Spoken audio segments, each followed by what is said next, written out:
What up? I'm sitting down with CyHi The Prynce.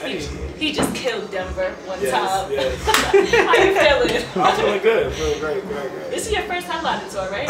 I think this is my first time headlining tour, yeah. But how's it going? It's going great. It's going great, man. You know, like this, I'm touching new markets as well, like on the West Coast. So it's like just being able to interact with people that I never thought my music would get that far. Yeah. Like, you got a place like New Mexico, so it's like a lot of people like, yo, we love you. Like, damn, you never thought of making it. Right. There was everybody just singing every word in the crowd, you know? Like, that's deep. Yeah, definitely. That's dope. It's dope. Yeah, so let's get right into a song where an artist like me is only seen every leap year. So you've been kind of behind the scenes this past year, you know, co-writing Yeezus and all that. What's the reasoning behind that mindset in mind? Man, you know, I just feel like, you know, a lot of people don't know my journey that well, you know, because I'm just with this huge dude, and everybody's like, oh, Kanye. But I've always been like the best at everything I've done. And so when I got into rap, I instantly grasped on, became like a sensation as far as within the music industry. So a lot of times I didn't really get to do like the independent or like, you know, develop this super buzz because everybody always was trying to sign me, you know what I mean? So I always felt like I was one of the best rappers, and then when Kanye told me that, I kind of like took it to heart. You kind of got to take it to heart when Kanye told you. Absolutely, so that's where I got that from. Yeah. Dope. So speaking of being the best at everything, I saw a painting you did on Instagram. It was good. Oh, the Starry Night? Yeah. Oh, yeah. Did you dabble in artwork? Man, you know what? I used to back in the day. I used to be in art class, but I was so bad as a kid. I couldn't like all the extra privileges class they gave me, like French and you know drama and shit. I always got kicked out because I was just so bad. I was terrible, but I was dabbling into it. So yeah, I brought back some of my childhood memories. So do you have like a hands-on approach when it comes to your cover art? Oh, definitely. Like everything is me as far as cover art, like the hands. Because I wanted to look more so of, you know, holding the project. Right. You know what I mean? Yeah. So. Yes, I want a t-shirt. Yeah, definitely. I'm gonna get you one. So not a lot of people know about your brand, Ivy State. What's the concept behind that? Well, you know, it's funny because once I got to like, okay, I give you some young days. Take it back. Yeah, unfortunately, I got into the streets, and you know, at a time when I was selling what I was selling, it was like a lot of different drugs I could have sold. So I just chose this least drug that's gonna get me in trouble. So I did it to like the highest degree. So we call it like, you know, it's like the School of Hard Knocks, but the Ivy League of School of Hard Knocks. So it's like the highest degree of street thinking and, you know, entrepreneurship, you know, instead of like freelancers, like it's like the highest degree. So that's where we got Ivy from. We just called it Ivy State of Mind, and we just made it into like the school, and people could just come join and, you know, make it one big family. I feel like you apply that into your music too, you know, being like the best lyricism and wordplay. Absolutely. It didn't even like, you know, anything that you do, even if it's negative or right, just do it the best. You know what I mean? Like. So you got this line, Nas mixed with the pop flow. Clever bars and bringing, you know, atypical aspects of culture into your music is like real common characteristics. So who did you listen to growing up?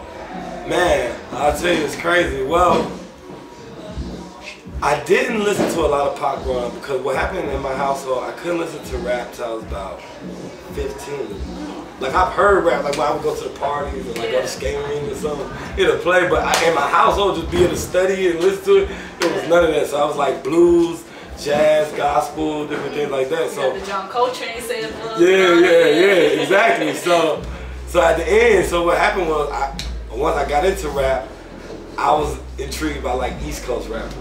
Cause I always knew like the South rappers, but East Coast rappers got me. So, you know, I'll tell you a funny story. It was a dude who taught me how to rap from Philly. I was like in the 8th grade, and I was kind of like getting good. You know, he taught me how to write my bars. So I'm getting good at these bars. And then at the end of the school year, we had like a battle rap, and I'm battling all the kids in the school, killing them, right? So my friend walks in the ring, he's coming to battle me because he's just been hearing about it. So So he just spit this rap, how you like me now? I go, blah, this the shit, they move crowds, they get there, we get a fire. I might have took your first child, scarred your life, crippled your style. I gave you power, I made you buck wild. So he just said this to me and he just transformed into this gun, like in his rap. So I'm like, oh, I remember this because it was like devastating how he just killed me. So like 4 years later, I'm riding in the car with my other friend from New York, and I'm riding and stuff. He's like, the song come on, how you like me now? I go, blah. I'm like, yo, you got my partner's CD. My partner was like, who? I was like, this is my partner's CD. He was like, nah, bro, this is Nas. I was like, no, bro, this is my partner's song. Like, my partner wrote this song. He was like, no, bro. So he gave me the CD cover, and when I seen it, I always was a big fan of Nas. So then Pop, I just like what Pop was on. Pop was just like revolutionary. He made sure you stood by what you said, and he was big in the community. He wanted to do a lot of philanthropy work, so I respect both of them. So I just feel like I'm both of them. You know, you say you have like the God flow, you know, and God like, you know, touched you to inspire other people. Yes. And that sometimes makes it difficult to have fun while rapping. Right. You know, it's crazy because like I feel like artists and activists used to go hand in hand, especially in hip hop. Right. So how do you find the balance between kind of fulfilling your commitment to be like a conscious godlike rapper while also, you know, just creating art and rapping for fun? That's dope that you said that. Like that's like my whole mind state every day. It's like, especially being from Atlanta. Right. So it's so strip club orientated, so like club orientated. I'll tell people all the time, I'm not a weekend rapper. Yeah, I saw that. All these Friday and Saturday. Yeah, they just rap about Friday and Saturday. Like, man, what about the other 4 or 5 days of the week? Right, you gotta sleep sometimes. Yeah, like it's just different things going on, but I choose to, you know what I'm saying? Like I might have my feelings hurt by a girl, or I had to get in a fight this one day, or I had to bail my partner out of jail. You know, I gotta give my mama this for chemotherapy. It's like, to say those type of things that everybody can relate to is like, where is that? You know what I mean? So I always try to keep those things within my music because it's nothing else for me to rap about. Yeah, it's like keeping it real. Yeah, that's dope. I know, I love this thing you said. You was like, a stripper ain't gonna aid on my project. Oh, yeah, No, he's a strip club. Yeah, like she can't aid on my project. I'm not gonna let it happen. Yeah, it's not gonna happen. Definitely. So let's go to Black Hystori Project. Okay. That's the newest mixtape. Yes. It's pretty phenomenal, if I must say. Thank you. You know, you talked a lot about, you know, how it came about through your nephew wanting to do a Black Hystori Project on you. But the song I want to go into is Barry White. You know, where most of the other tracks are kind of tributes for freedom fighters. Barry White is different. Talk about that track. Man, I like this interview right here. Oh, so, man. Okay. I come prepared, sir. Yeah, you did. You asked me different questions than people ain't asked me, but no, Barry White was something like, that's crazy, because it touches home. Like, I'm from like I feel like I'm from the suburbs, but it's like for black people too. Like, but it's like all my friends are like street dudes. And I was like, as growing up, it was like in 4 or 5 bedroom houses. We had our mothers and fathers. Like, it was like, we was pretty cool. We had cars at like 17. Like, that was like not normal in the ghetto. So it's like all my friends are like street dudes, and it's like sometimes I be feeling like, you know, dope and everything just got us so addicted as a culture or as a, you know, people in general. So I just always think like, you know, I got partners that still like sell dope. And it's like, yo, like, bro, that was like some 1984. We all that. You know, like, you might be like 35, you know what I mean? It's like, damn, that's what you're gonna do all your life. So I just wanted to give a rap. It's just like showing the evolution of it, showing people how I just really, you know, tore up the inner cities and, you know, just giving people just another perspective on it. Just, you know what I mean? So it's just like Barry White. I was like, you know what? I'm naming Barry White, but I'm about to bury this whole thing. It's just, we need to leave that shit alone. You know? So, I thought it was dope because it broke it down in a really clear way for people to understand. Kind of like, I don't know if you've ever seen Killer Mike's Reaganomics. Definitely. Yeah, so it kind of reminded me of that. Just like, you know, sometimes it's, you know, we're not taught that in the school system. So just to like really get that type of education. I like this. I was watching this interview you did, and you were like, you know, I'm trying to rap like, what if Nelson Mandela rapped? You know, it could reach people and stuff like that. Definitely. So that's dope. Like, because they was like our first like they was having like their meetings or / conferences like concerts definitely. You know what I mean? It's like they just wasn't rhyming. You know what I mean? So yeah, for sure. you just take the, like I say, you know, seminar with no podium. It's like take the podium where you just got the mic. It's like a show. Yeah. Like a concert. So yeah, definitely. Dope. You know, Black Hystori Project has very few features and no good music features. But you bring on XXL freshman Jon Connor. How did you two connect? Man, actually, I connected Jon Connor through my manager, Mike Brinkley.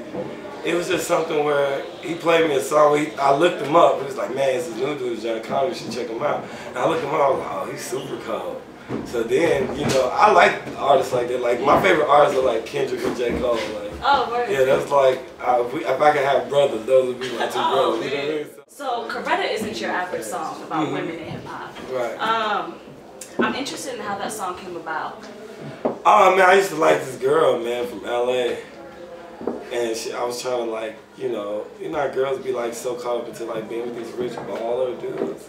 You know what I mean? And it's like, I guess so. You know, they really don't have no substance. They really don't have like, like, you know, when you get with a guy, like, you know, some dudes just get a girl just to be like getting her, like that's it. Like, but you know, dudes don't teach them that. Dudes don't really say nothing to them. They really be like, you know what? Listen, even though you know I'm the super thug or whatever you claim to be, you really tell the truth and how you feel about it. So it was a song I just felt about this girl, and then I was like, damn, it could be like Coretta, and I was just like, it could be like Coretta. I always felt like I was like Martin Luther King or something. So then I just put it on a song. So did she turn out to be Coretta? Definitely not. Oh, man. Absolutely not. She's still out there. No, she's cool though. No, she's cool. She just wasn't my Coretta. She probably somebody else's though. Word. Yeah. You know, but I think also that song like really separates you from the other Atlanta rappers and the songs they make about women. Are there challenges coming from Atlanta and not kind of going the typical lane and making the typical sound? I mean, at first it was, but I'm just stubborn. Yeah. Yeah, I can't just you like. Do what you want. Yeah, I get writer like if I have to like rap about like club shit, I get writer's block. I can't even think of nothing. But if I have to rap about like some real shit, I have a plethora of shit to say. Like, so it's just that's just me. Word. So last question, you were dubbed like hottest rapper in the game by Sway, and Rev Run came through. Like that was a dope video to watch. Just how was that experience? How did that feel? Man, you know it's so crazy. Not to sound any kind of way conceited or arrogant. That happens every time somebody like hears me like live. Like I feel like a CD or like over the radio doesn't do me justice. Cause you're not like, you can't see the conviction in it. Yeah. You know what I mean? So like a lot of times when people hear me live or like rap like freestyle like in front of them, for some reason that's why I feel like I'm just like one of God's favorite people. I feel like he's like ordering my steps. Like so when I rap for people or something, it just touches them in an eerie way. So I just like, okay, I gotta just keep doing this. Alright, well give a shout out and we're good to go. Okay, so hey, I know who it is, man. It's your boy CyHi The Prynce, chewing my girl Rachel Leah, and she's telling me, come on with me. Yeah, hey, the blog, come on with me, CyHi The Prynce, Rachel Leah, we in here. Hey, LindsayBrody.com, go check her out if you want to see exclusive interviews from CyHi The Prynce, exclusive music, LindsayBrody.com. Hey.